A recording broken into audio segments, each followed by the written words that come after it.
এটা তো ভাই আসলে এটা আমাদের জব ভাই, এটা ম্যানেজমেন্ট ভালো বলতে পারবে। আপনারা যেরকম জব করতেছেন, আপনাদের যে নিউজ সংগ্রহ করা যে জব, আমাদেরও ভাই জব, মেডিকেলে কাজ করা আমাদের জব। এটা তো আসলে এটা একটা হয়রানি। আমরা তো কোনো অপরাধ করি নাই। ঢাকা মেডিকেল থেকে টোটাল নিয়ে আসছিল 30 জন, ওষুধ কোম্পানির প্রতিনিধি আছে 19 জন, আমাদের কোম্পানির 2 জন। পুলিশ না, এটা ম্যাজিস্ট্রেট করছে ভ্রাম্যমাণ মোবাইল। এখন তাদেরকে নিয়ে যাবে হচ্ছে শান্তিনগর, ওইখান থেকে কোর্ট থেকে ছেড়ে দিবে। এটা তো আসলে এটা একটা হয়রানি।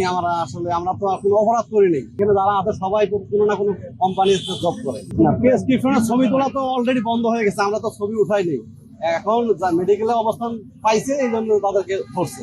এটা তো ভাই আসলে এটা আমাদের জব ভাই, এটা ম্যানেজমেন্ট ভালো বলতে পারবে। আপনারা যেরকম জব করতেছেন, আপনাদের যে নিউজ সংগ্রহ করা যে জব, আমাদেরও ভাই জব, মেডিকেলে কাজ করা আমাদের জব। এখন এটা ভাই আসলে হায়ার ম্যানেজার যারা আছে তারাই বলতে পারবে। কোনো কোম্পানির এমপিও এমআর এই ধরনের কাজের সঙ্গে জড়িত না, এটা দালাল চক্র জড়িত ভাই। ডায়াগনস্টিকের যারা দালাল আছে, নিয়োগ আছে মার্কেটিং এ, তারা